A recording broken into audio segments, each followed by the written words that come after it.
Good morning, everyone. My name is Yogesh Chavda. I'm the founder of Y2S Consulting, and I'm also a faculty member at the University of South Carolina, where I'm also the director for the Center for Marketing Solutions.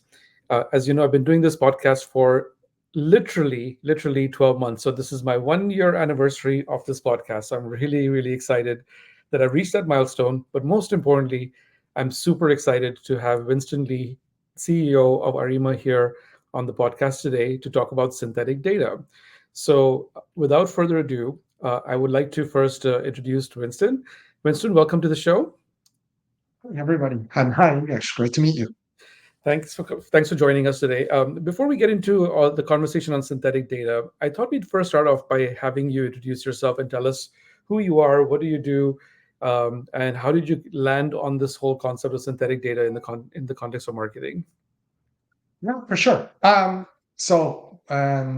Great to be here. And of course, thanks very much for the invite.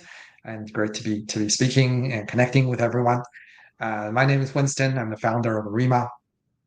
Uh, in a little bit, of course, we'll get into sort of the discussion of what we do, but essentially, we focus on building synthetic data. Um, I, I started my career as a data scientist. I'm a data guy by training. That's where my educational background is, as well as most of my sort of professional career. Uh, I spent quite a few years at Omnicom running marketing science. So I was at Omnicom Canada, and I serviced a lot of the agencies within Omnicom. And one of the things I learned there is how data is being applied to solve marketing problems, and a lot of problems that may look trivial or easy, it actually isn't. There's quite a number of things going on behind the scenes. Hmm. Um, After that, I went over to PwC and I again ran consulting. Most of my focus is still around marketing analytics, consumer analytics, um, and and I spent some time there. So with both of these organizations, one of the challenges, as you can see, both of these are essentially professional service organizations. We provide services to other clients, and they're generally pretty big clients. Hmm. And so when you deal with big clients, one of the challenges that will inevitably come up is you have lots of data. They license 10 different databases. They have their first party data. You as an organization, you have some data. When you work with five of these clients, basically the amount of data you collect or you have access to, gets multiplied by five. Yeah. So an interesting question becomes, how do we all piece them all together? Obviously, you can't just take data sets from every client and start stitching them together because nobody will allow you to do that. And sort of legally, nobody will allow you to do that. But also, from a technical standpoint, that's also very difficult to do because Mhm. most of these data sets come to us in a somewhat anonymized fashion, and even if they're not anonymized, um, you matching becomes very difficult. Some of them may have names. People may have different names, different emails. Mhm. People will move from time to time, and they'll have different addresses. So how do you kind of join data together? And that was a really big challenge because if you couldn't join data sets together, then the insights or the information that you can get is always in some ways univariate. If I'm a client, I know 10 things about my customers. These are the 10 things I'll ever know about them. There's a whole, people do a whole lot more things, Mhm. than interacting with your brand. And if you can't somehow, you know, find what they do outside of your brand and somehow all connect them together, then you're missing a lot on getting the right information. So this is where the idea of synthetic data came in. And we'll get to that a little later, but Mhm. essentially, synthetic data focuses on not using computer algorithms to create data sets based on a real data set. So there's a real data set. I can't use it, but no problem. I can train a model on it. The model Mhm. can learn all the important information and then simulate a synthetic copy uh, that contains all the nice, useful information, but is differentially private. So it's not the same as our original data set. So Right. that's really the motivation. The motivation being, how do we find a good way to connect multiple data sets in a privacy safe way and to help people get the most information out of it? So let's take for example, one client, e client. You don't have to mention any names or Yeah, anything, but sure, so they've given you access to say 5 or 10 or 15 different data sets. Like you said, you bring them together, you stitch the data together, and now suddenly you have a broader set of data that's available, right?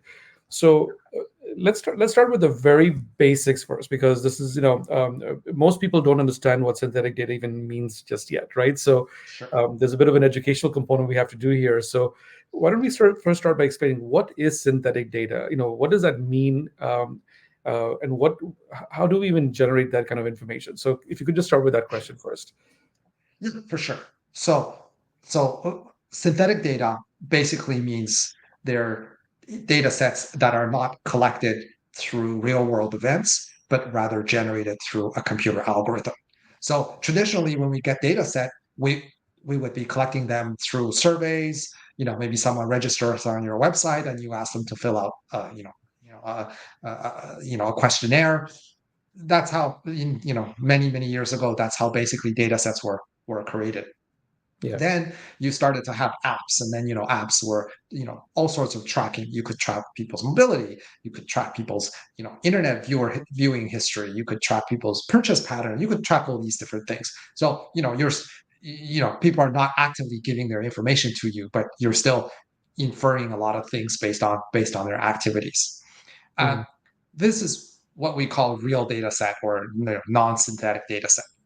But more recently, people have discovered, well, there's actually a different way of creating data sets where, uh, if we have enough real data sets, we can build a model, and the model will learn patterns from these real data sets and create similar copies of data sets that are not exactly the same, but contains all the nice and useful properties. So one Mhm. of the examples you may know is, you know, uh, I'm sure everybody has seen, is these generated artificial faces, the generative adversarial networks out there, where it gets trained on a lot of people's faces, and then it generates more faces, and they all look like very, very real people, but it's not anybody on the planet. So you wouldn't be able to actually look at a synthetically generated face and say, oh, this is Michael, this is Bob, this is Lisa, this is so and so. But at the same time, those are actually real faces, and they tell you a lot of information. They tell you about how people would look, how people would facial features and so on. So Mhm. that is a form of synthetic data. And um, in a nutshell, synthetic data basically means that they're computer generated data sets, but from a statistical perspective, these data sets are close replicas of real data sets. So they contain all the nice statistical properties, like the means, the standard deviations, the correlations, and so on. Mhm. They're all Mhm. similar to our original data set. So a common question I get asked, on this topic is, why even do that? What's the value of doing that? What is your response to that question? For sure. Synthetic data brings a couple of advantages. A couple of advantages. The first and foremost, and I think the biggest value, is privacy. So, Mhm. um, again, I'll use the example of synthetically generated faces, because when we were Mhm. talking about pictures and faces, it's usually a little easier for people to understand. Yeah. Um, there may be certain situations where you can't use anyone's real photos, because they don't give you permission to do that. But when you take a synthetically generated photo of someone's face, you could use that for many more purposes than using anybody's real identity or real faces, because that synthetically generated picture doesn't correspond to anybody. It's not the property. It's you're not infringing anybody's privacy, so to say, by using that picture. So Mhm. same kind of idea with data. When you have data sets, let's say if you have a bank and you have lots of customer data, and maybe you're sharing that data set with somebody else, maybe you're sharing that with a different department. There's all sorts of rules around how that data can be used, who gets access to it, what sort of anonymization needs to be done. Mhm. But synthetic data can bypass all of that. So we take this data set, we generate a copy, a copy that's similar in statistical sense, but not exactly the same in row by row comparison sense. Now we can take this synthetic data and use it for other purposes because they don't correspond to the original data set. They don't trace back to any original customers. Okay, So so privacy is definitely, sorry, go ahead. no, no, please finish your thought. Finish your thought. Yeah, so privacy is definitely a big part of it. The other part of it is it reduces the cost of data collection. So it Mm, might cost you a lot of money to collect data through traditional means like surveys, but if you can combine the two, if you can collect some data through traditional means and then synthetically generate similar copies, then you've essentially brought down your cost of data acquisition. So this is the second benefit. And the third and the last benefit would be synthetic data because there's modeling involved. It allows you to um, join data sets in an easier way. So, for example, you mm, may have one data set, let's say 100 people completed that on people's healthcare patterns, and you have a different data set where you have another 100 people responded, and that's on people's financial patterns. Now, you want to know how people's finances impact their health or their health impact their finance. mhm. Um, you would need information from both sets. Now, if you didn't have a synthetic data set, you'd have to basically match these data sets, and your 100 from here may not match very well with your 100 here, and you end up with a data sparsity problem. You may end up with one or two people that match, and that's you can't do anything with that. But synthetic data also bypasses that because we're dealing with modeling, we're dealing with about learning patterns. So you could say, have a model that learns some patterns from this set data set and learns some patterns about these data sets. Models can then get brought together, and then we can use the model to which have learned sort of patterns from both sides of the equation, and have that model generate more copies of people that have both financial patterns and healthcare patterns. Amazing. So, so that is something that I don't think a lot of people understand. I think people start, can wrap their heads around the whole thing around privacy and the fact that you can generate at a lower price. All those things. People intuitively can probably get. But what you said at the end about the modeling part, that's very unique, right? That synthetic data can only do, right? And you can combine different data For sets to sure. create new information, basically. Um, For sure. so because it requires modeling and there's algorithms and assumptions potentially even that go into the development of those models, could you speak about that a little bit in terms of how do you even assess or evaluate what's the right algorithm to help generate synthetic data? Yeah. Um, yeah, that's a very good question. So one of the most common questions we get asked by people is, okay, you have some synthetic data. How do I know it's accurate? How do I know it's even the right thing?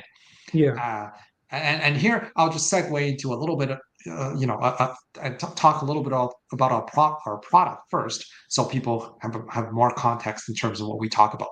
So yeah, within synthetic data, uh, there are lots of players, and people work with all sorts of data sets. So we have people working with synthetic images, for example, like generating photos, people working with synthetic videos, generating videos, text. Our focus specifically is on consumer data. So we focus on generating synthetic data about customers, customer behaviors, customer interests, social demographics, media consumptions, finance, healthcare, all of that kind of. And the data product that we create is called the synthetic society. Synthetic because it's synthetic society, sorry, it's synthetic data, and society because it's built to mimic the real society. So just like I said, how synthetic data, the ultimate goal is to mimic some real data set. For us, our real data set is the population. And of course, nobody will ever be able to sample the whole entire population, whole entire planet. mm, So that's where synthetic data comes in. Now, back to your question, a lot of people will ask us, hey, how do we know your data is right? Like, mhm, you claim to have this population data set that's synthetically generated. So how do we know? Like, how do we know that's the right information, right? Like, how do we know your data is accurate?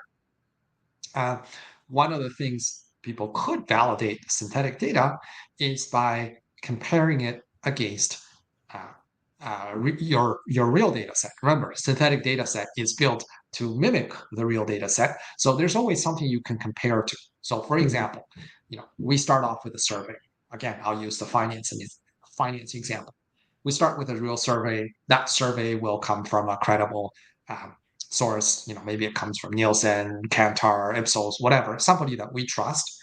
And we take that data set, we create a synthetic copy of it, which is larger. Think of it as something that's extrapolated to the population. Mm-hmm. Now we take our population synthetic data and we compare with the source. So we'll say, we'll ask our synthetic data, we among, let's say, 20 to 24-year-old males that live in this state, what percentage of them do they own a credit card? Our synthetic data may say, 20% of them have a credit card. We need to go back to the raw data source, pull up the same group of people within the same area, same age group. We need to look at how many of them own a credit card. Maybe of Mm-hmm. the entire questionnaire, 50 people, within this age range living in this country responded to that question, of Mm-hmm. which, 10 of them responded to said they have a credit card. Now you can compute kind of a confidence range, and we need to make sure our synthetic data, the proportion of our synthetic data falls into that range. And this check is not done just on not once, not twice, but many, many times. So we segment our synthetic data into many, many small groups, compute their percentages, benchmark that against real society or the real data set. So in other words, our synthetic data is not necessarily inventing new things. They're all they're an enlarged version of the original data set, if you will. So they closely mimic the original data set, and our comparison is done by matching what we synthetically generated against where we started. So, thank you for that. So, I think there's some misconceptions that are out there with people around what you just described. So, one common refrain I hear is that isn't this just overweighting the data from your original data set, and you're just overweighting the sample, and therefore that's why you're generating more data. But that's not what we're talking about here, are we? That's right. It's not just a simple overweighting, because traditionally what people have done in market research is weighting, like very much like you said, all this group of the population, has a weight of 1.5, this group of Mhm. people have a weight of 0.7. That would be more of a traditional approach to weighting. Mhm. With synthetic data, mm, I mean, I guess if you think of it as some sort of machine learning supported weighting, that would be an okay explanation. I think Mhm. that's a decent way of thinking about it. But from a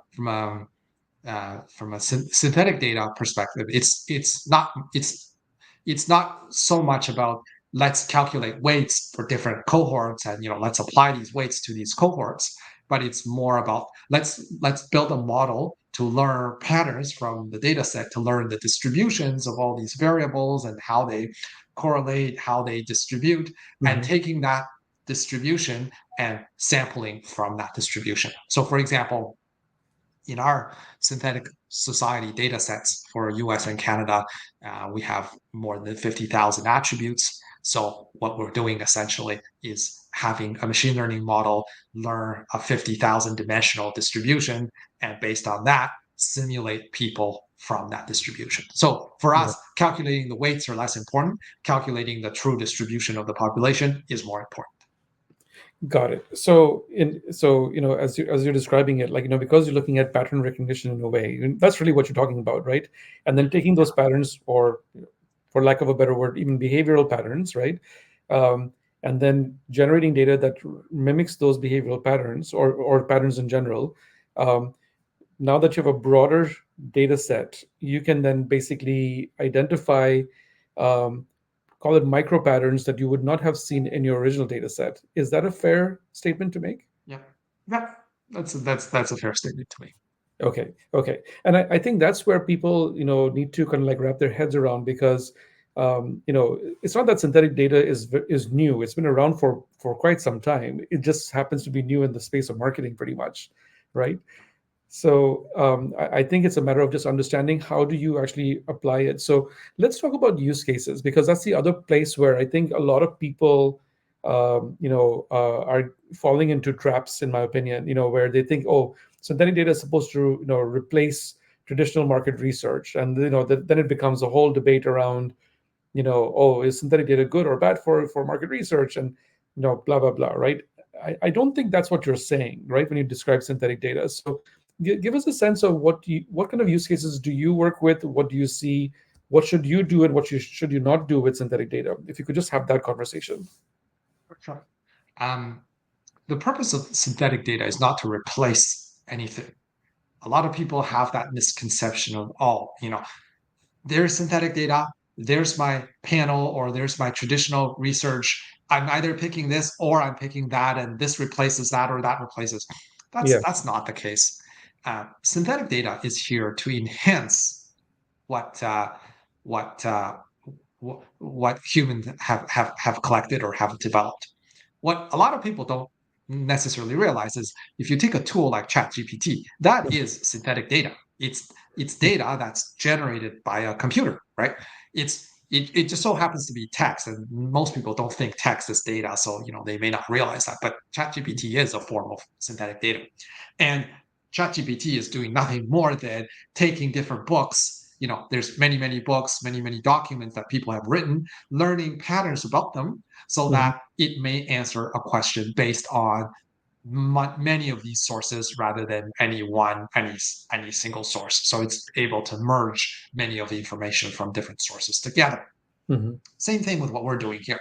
So synthetic data is not here to replace traditional market research. It is simply a way to supplement research. Supplement research in two sense. In one sense, in one sense of bringing costs down. So we don't, maybe before you have to sample, 10,000 people to reach a significant level. Now you could do it with 5,000 and then, synthetically create the rest. So Mhm. that cuts your cost down. So, cost saving is one sense, but also, being able to, uh, bring together different study from different times, different geographies, different, population subsets, and join that together. There's actually a term in statistics, I believe people call it meta-analysis, where you Mhm. have many different analyses and you do an analysis on an analysis on analyses. Yeah. So, synthetic data creation is a form of meta-analysis, if you will. Coming to the use case side, what do people do with with synthetic data? Um, Obviously, depending on what data you're talking about, whether you're talking about synthetic text, synthetic video, synthetic images, the applications are different. So I'm only talking about the applications that we deal with. Yeah. Um, you know, a big application for us is the ability to bring first party data and third party data together. So very often customers come to us and they'll say, uh, we have a list of customers through our CRM database, or we've done a study somewhere, and we contracted a market research company, and they asked 10 questions or they asked 12 questions. We'd like to know more about these people. So can we bring our data set to your synthetic society data set? Mhm. So now instead of knowing 12 things about this person who's being surveyed, we know 50,000 plus 12 things about them. And that's one major use case. Mhm. Another major use case is around understanding prospects. So for anybody, whether you're a bank, you're a telco, you're anybody, um, your customer base is always limited.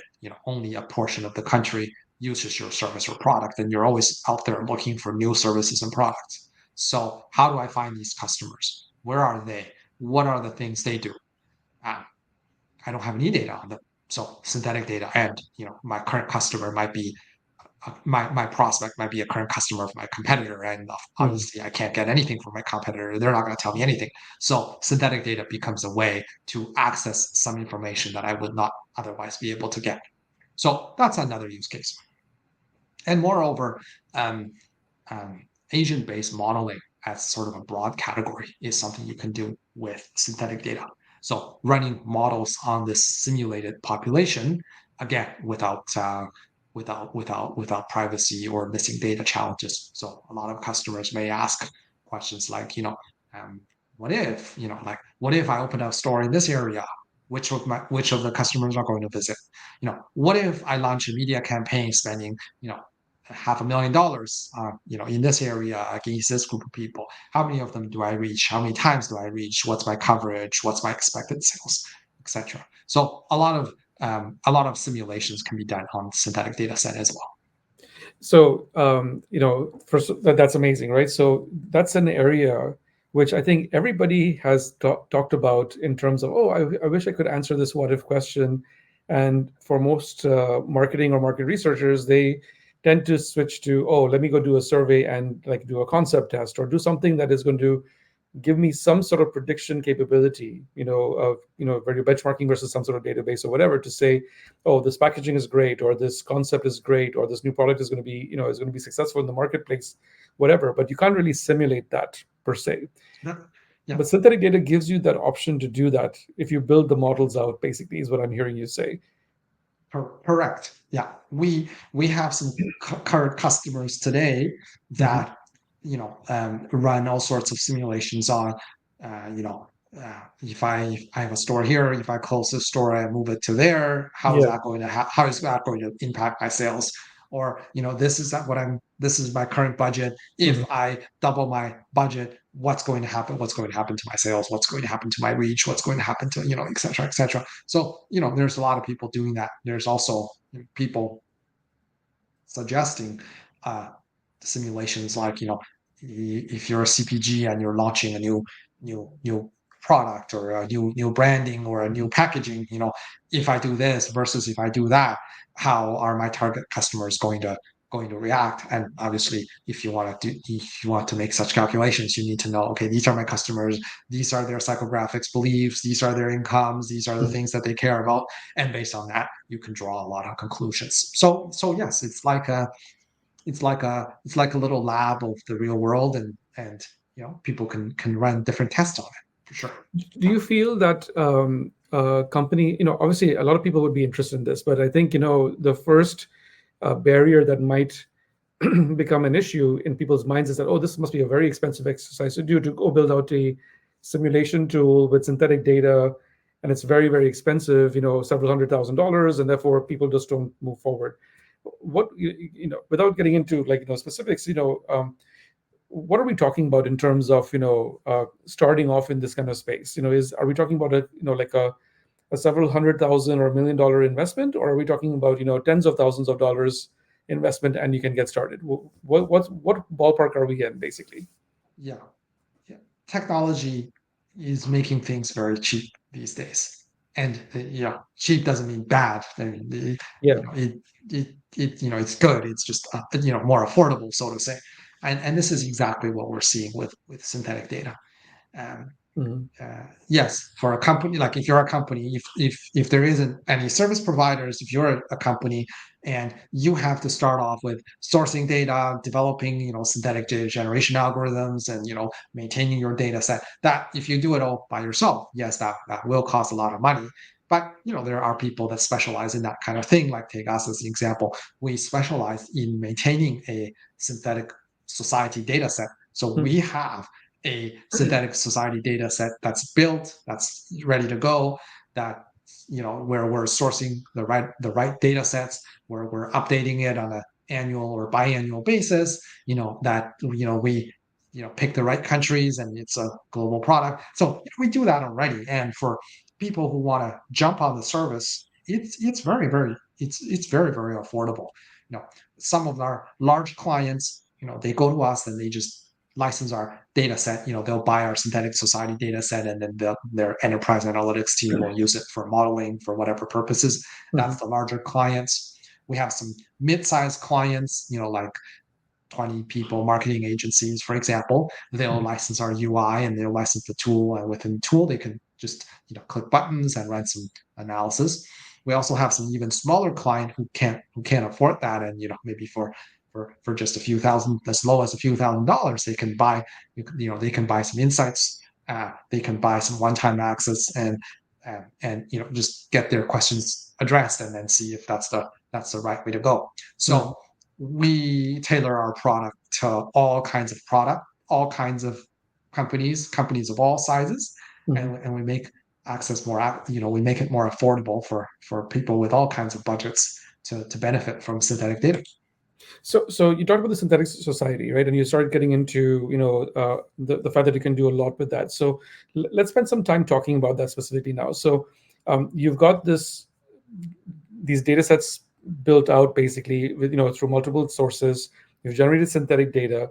Give us a sense of the foundational data that you've got, the synthetic data that you've generated, and how does it work? So if I'm a client and if I wanted to come and work with you, like, explain to me, what would you be sharing with me? Sure. So, and our synthetic society data set is organized by country.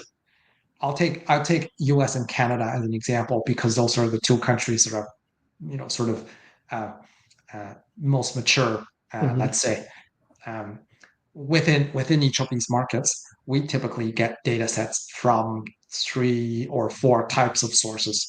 There are what we call public data, so things like the census, government publications, uh, point of interests, and location stores, and parks and government buildings and so on. So these are boundaries. These are public data sets.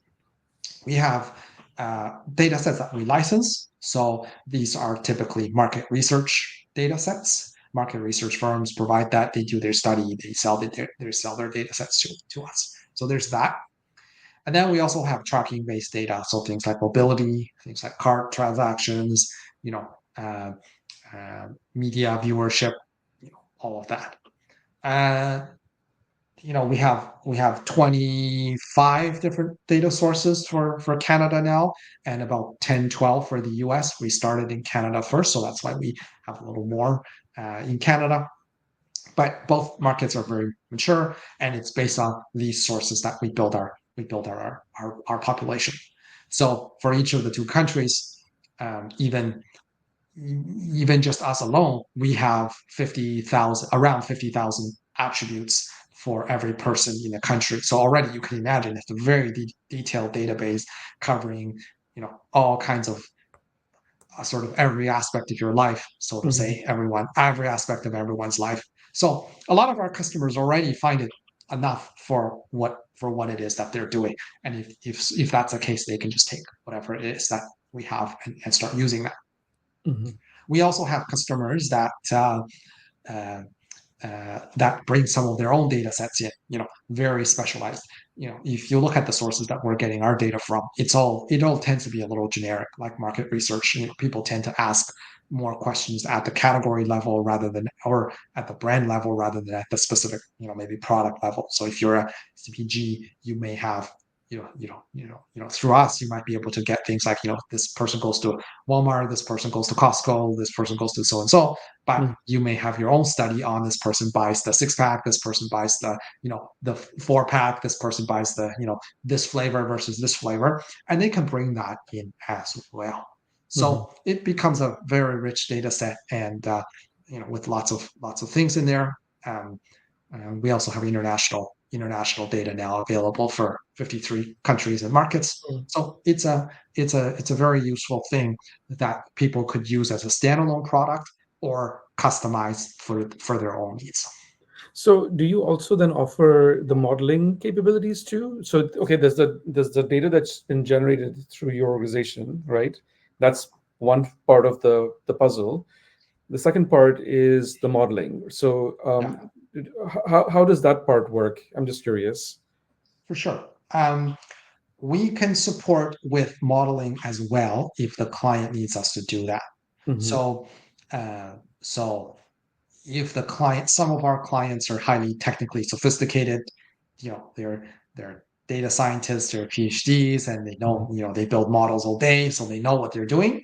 Yeah. They come to us, they just buy data, and that gets dumped into their cloud, their servers, and then they can do whatever with it they want. Hmm. We also have clients that look to us for custom solutions, and typically these are the clients that are looking to uh, that have a specific business problem, and they don't have the data, and they also don't have the technical expertise. Hmm. So let me give you an example. We have one of the groups that we're engaging with is a golf course, is a franchise of many 40 or 50 golf courses, and Hmm. one of the questions they ask us is, we'd like to know, of all our members, where are they before they come to our golf courses? Where do they go after? Do they go Hmm. shop? Do they go to the gym? Do they go swim? Do they they go back home? Do they go to restaurants? What do they do? And how long do they stay on the golf course? Are we talking about hours? Are we talking about full day? Are we talking about half a day? That's the business question they present us. In addressing that business challenge, there's two sides. One, you need the data, Mhm. which of course, we have the synthetic society data set, and they can mix that in with their customer data, with their customer list. But at the same time, someone needs to do that analysis. Somebody needs to actually look into the data, build a model, extract the right information to figure out, okay, people are here before, people are here after, and Mhm. this location is a restaurant, this location is a grocery store, this location, and so on and so on. So there's also that analysis piece. And if the client needs, we can also do that. So Mhm. we help our clients in every possible way that we can. Got it. So when you talk about this volume of data that you've got, there's a degree of precision that comes with that as well. So are clients also looking for that degree of precision, or um, could you just give a sense? Because I could easily say, oh, that's a survey thing that you just described. Why wouldn't you just run a survey and you can get your answers? And isn't that good enough? So why come to synthetic data when you could have just done a survey? I'm just curious. For sure. First of all, synthetic data are survey based. So again, we're not saying Yeah. surveys are, synthetic data here is to replace surveys. It is simply Yeah. to enhance surveys. So the two things do come in hand in hand. One of the things that you know uh, uh, clients find value from synthetic data is the fact that there are a lot of data points in there already that you can use, and you may not know one variable impacts another until you actually run the analysis. And this is where Mhm. this is something you cannot do with the survey. Got it. Let me give you another example. Yeah. We have a client, and they're a telco company, and they have lots of members on their phone plans, and they're looking at building upsell models. Basically, they're looking at building a Yeah. model that scores all these customers and predicts, okay, this person is more likely to buy a tablet, this person is less likely to buy a tablet, this person is, so and so that they will only reach out to the ones that are most likely to buy a tablet. They don't, they call it poke the bear. Like, if you send too many messages to someone who's not interested, they may just unsubscribe. And then the moment they unsubscribe, you're never talking to them again. Right. So we're looking at building models. The client had about 50 variables for every customer, including what kind of a phone you have, how long is your plan, how much money you're paying for, and the typical things that your telco firm collects. And the client said, look, you've got so many variables, so why don't you bring that all into the modeling, and we'll run it against your variables, and we can see which variables impact tablet buying, which variables may impact tablet buying.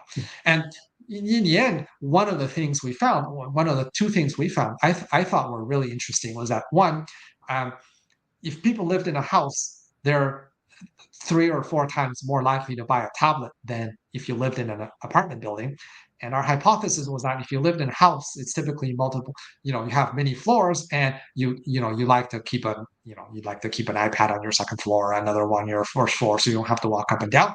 Mhm. Whereas if you live in an apartment, your area is a little small, and you may just carry your phone around with you.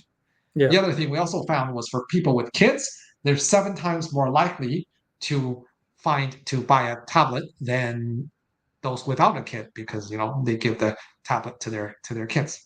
So these are things that you need the data first to run the analysis to then discover. Mhm. Whereas if you ran a survey, you may not know what questions to put, and Mhm. you would have missed out on the opportunity. So I think one of the biggest advantages of synthetic data, in particular a an already built large synthetic database, is it allows you to run different scenarios and then discover unknown, because the you don't know what you don't know, so to say. Amazing. No, that's a great example, and I think this is where people, I think, need to you know um, come to terms with the fact that this is actually an enabler. Synthetic data is actually an enabler to do your work in a way that you could not do it in the past. You were guessing, or you were making assumptions or whatever.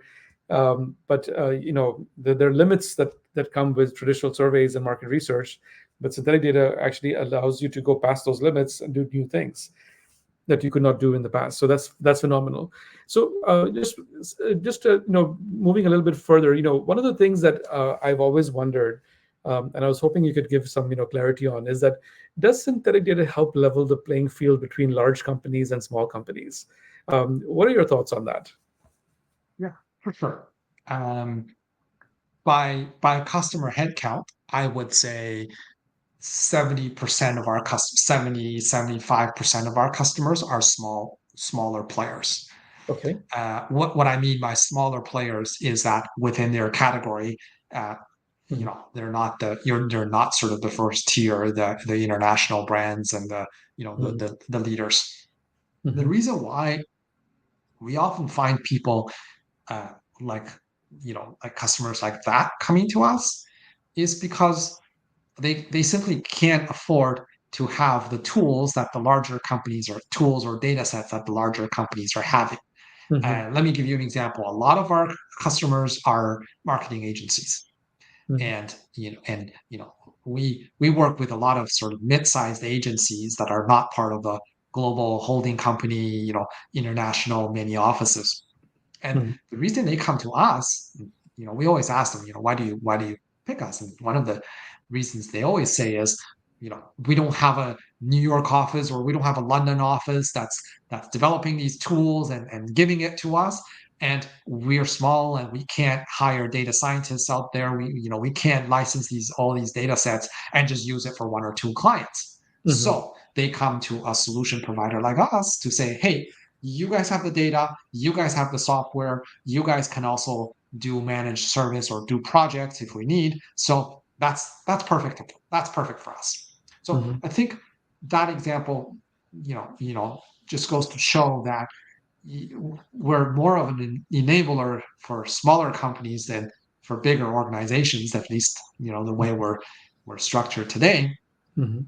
where smaller companies are picking up these weapons and then they can go head to head with bigger organizations, win pitches, and really grow their business. We've got a you know an agency here based in Canada. They've won three large clients. One is an international brand. One is a national leading you know Mhm. grocery brand. They've won many businesses just because of us. That they've now have this new technology equipped, and they are just as competitive as the big players, if not more. Mhm. So that just goes to show even the smaller players are looking at what the big guys are doing. They're looking at the latest technology.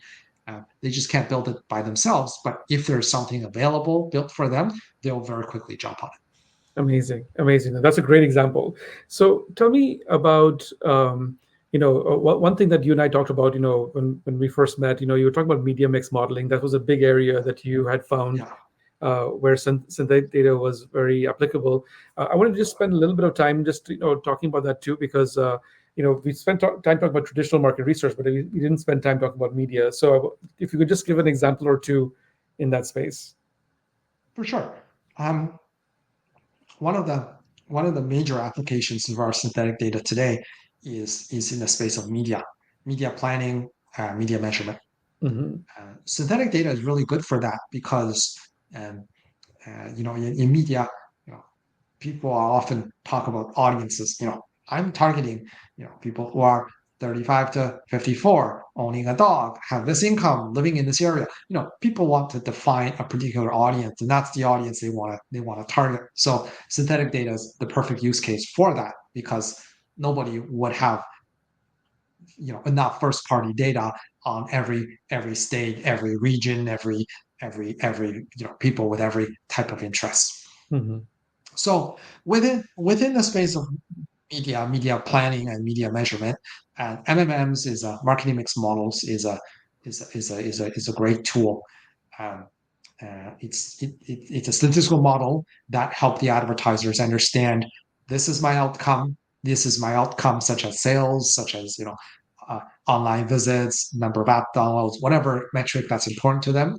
These are the factors that I spend money on. So these are the media channels, these are the promotions I ran, these are the coupons I've been giving out, uh, as well as data on the population. So, this is the group that I'm trying to target. These are their behaviors, these are their media consumption patterns, as well as things like macroeconomics. Hmm.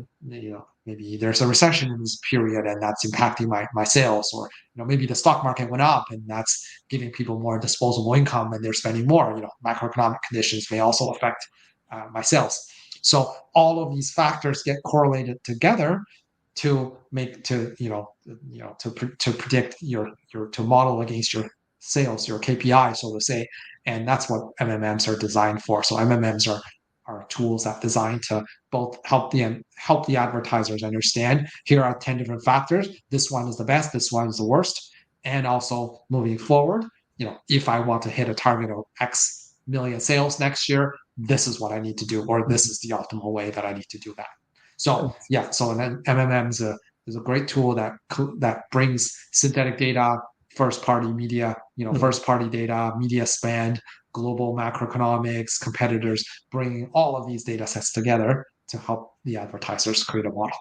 That's amazing. No, back. I'm going to date myself a little bit, but back in the days of, when I worked at P&G, market mix modeling was just being introduced back in like 2003, 2004 timings, basically, and I was just so fascinated by the power of the tool back then. So I have no doubt that things have, advanced dramatically since, my time, on it. But what you're describing, it makes complete sense to me, and you can actually close gaps of data that you may not have, right, with synthetic data, because you're simulating the data, and you can then start actually doing more scenario planning as well if you wanted to, as Right. like the example you gave Yeah. with, okay, if I have a revenue target to hit or a market share target to hit, what are my scenarios on how to get there, basically, with different spend models, basically. Yeah, So. correct, exactly. And we're doing, our innovation comes in two fronts. One is on the data side. We have this synthetic data set that Mhm. makes data accessible really easy. So bringing the cost of data, like the barrier, you know, the cost barrier of acquiring data Mhm. down. Yep. But at the same time, we also have a software. We also have an interface, and that brings the sort of the technology, the modeling Mhm. barrier down as Mhm. well. MMMs are nothing new; they've existed since the '60s, and Yep. we're not, we didn't invent the MMM, nor did Google, nor did anybody who claimed that they invented MMMs, who do MMMs, can claim they invented the technology. Yep. However, back in the days, MMMs were extremely cumbersome. Like in my agency days, my team's job is to basically build MMMs, Mhm. and they costed a lot. They had like 6 month turnaround time and all these labors, all these hours embedded in them. So so that's a really long process, and from getting the data to getting the model to presenting.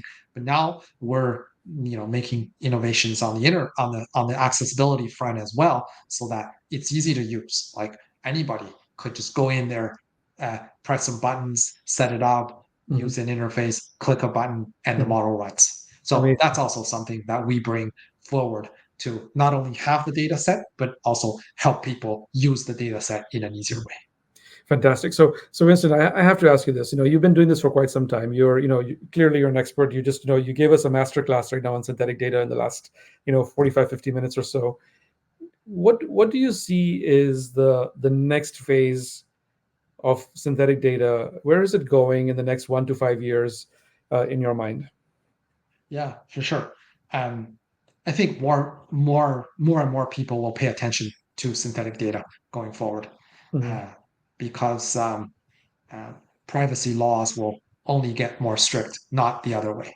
Hmm. So as people pay more and more attention about privacy, um, uh, any form of matching will become very difficult. Hmm.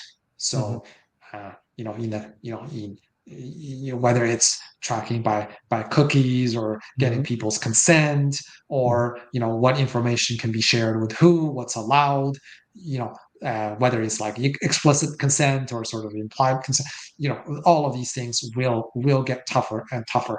And for both advertisers and data professionals, they'll you know synthetic data will be a serious alternative that people look at. So I think over the next 5 years, people will be much more serious about it today. And there are companies like us out there, sharing what synthetic data is, answering people's questions, and certainly, I think questions around all synthetic data is fake, or why is this accurate, or why can't I just do this? Hmm. Questions like that uh, will, the market will be better educated to adopt the technology. No, that's totally right. In fact, that was one of the reasons why I reached out to you in the first place, because I 6 months ago, I knew nothing about synthetic data. I knew it was coming, but I didn't know how to even wrap my head around it. And I found you on LinkedIn, and you graciously accepted my invitation to talk. And that's how you actually helped trigger and kick off my whole self discovery process. So Great. by saying that, what would you recommend to people on how to upskill themselves in this space around synthetic data? What would be like the two or three things you would want people to learn? So you already talked about, like, there's an awareness factor that would take away this Yeah. misperceptions, but from a skill set perspective, what do you think people should know and learn? I think it depends a little bit on the person. Yeah. Um, if you're more sort of an executive type of, uh, you're in a more executive position.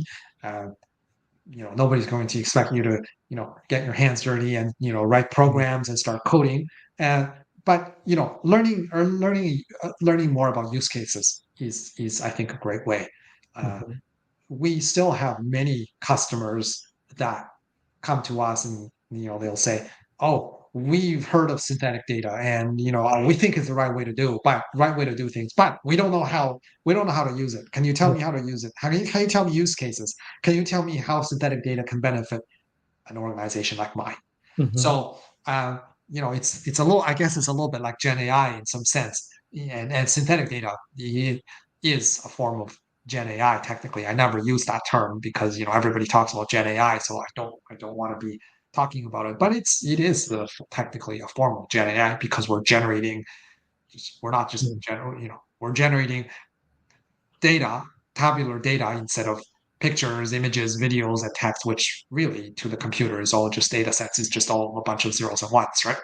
So Yep, exactly.